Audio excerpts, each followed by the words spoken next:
Welcome back दोस्तों। आज हम बात करेंगे CFP and opportunity and more important, ये हर बार मुझे जो सवाल आता है स्टूडेंट से, प्रोफेशनल से, अराउंड सैलरी। सर मैं कितना कमा लूंगा, सर इसके बाद स्कोप क्या है, जॉब तो मिल जाएगी, कितने की जॉब मिलेगी। ये सवाल मुझे कम से कम हजारों बच्चों ने पूछे हैं। This is where I wanted to have a separate video and session and an understanding on CFP और उसकी सैलरी क्या है।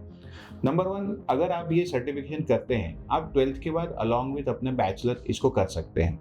That means even before you become BCom or with your BCom और बैचलर डिग्री आप एक CFP बन सकते हैं, जो एक ग्लोबली रिकग्नाइज सर्टिफिकेशन है। वर्किंग प्रोफेशनल के लिए आप कुछ भी कर रहे हो, आप साइंस बैकग्राउंड से, आप कॉमर्स बैकग्राउंड से, आप एक चार्टर्ड अकाउंटेंट हो, there are various routes which are for fast track and normal, जिससे आप लगभग 6 से 12 महीने के बीच में इस कोर्स को कंप्लीट कर सकते हैं। अब आती है बात सैलरी की, which is the most important question I get. अगर आपने कोई पढ़ाई नहीं की, आपके पास कोई एक्सपीरियंस नहीं है, आप एक बैचलर के साथ इसको करते हैं, आपकी base salary can be somewhere anything between 3.5 to 4 lakh से लेके 6 लाख तक। Then if we look at mid senior professionals जो कुछ थोड़ा बहुत एक्सपीरियंस करके आए, कहीं जॉब कर रहे हैं, there salary depending again on their current salary can range anything from 7.5 lakh से लेके 15 लाख तक।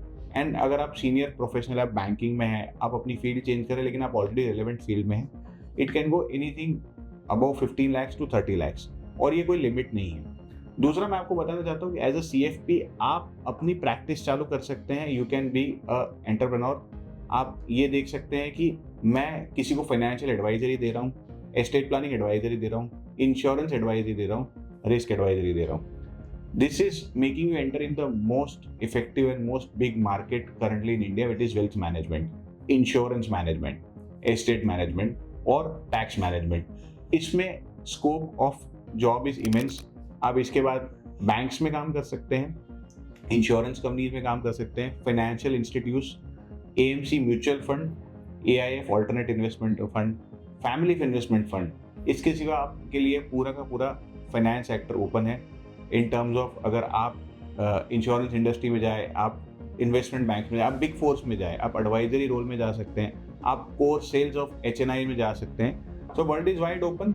However I just wanted to give you a context of around this salary, कि एक मिथ है कि सैलरी कम मिलती है, ऐसी बात नहीं है। आपके एक्सपीरियंस लेवल के ऊपर है। और करंटली जितनी डिमांड सीएफपी की है, SBI has tied up with FPSB India कि वो लोग 2 लाख सीएफपी निकालना चाहते हैं।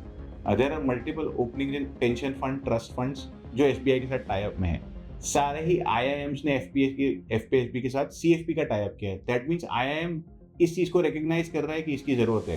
पर्सनल फाइनेंस प्लानिंग जिस तरह इंडिया में ग्रो हो रहा है, और सिर्फ 3,500 से 4,000 प्रोफेशनल ही आज मार्केट में एग्जिस्ट करते हैं, can tell us how much scope there is for this degree to grow. As long as salary is concern, हर एक बैंक, प्राइवेट बैंक जो ये कोर्स करता है has grown a lot. Asset management industry में CFP की advice को माना जाता है, they can become mutual fund advisor and heads. आप पर्सनल लेवल पे भी अपना इन्वेस्टिंग मैनेज कर सकते हो, अपनी फैमिली का इन्वेस्टमेंट मैनेज कर सकते हो, and the savings can be huge in lakhs.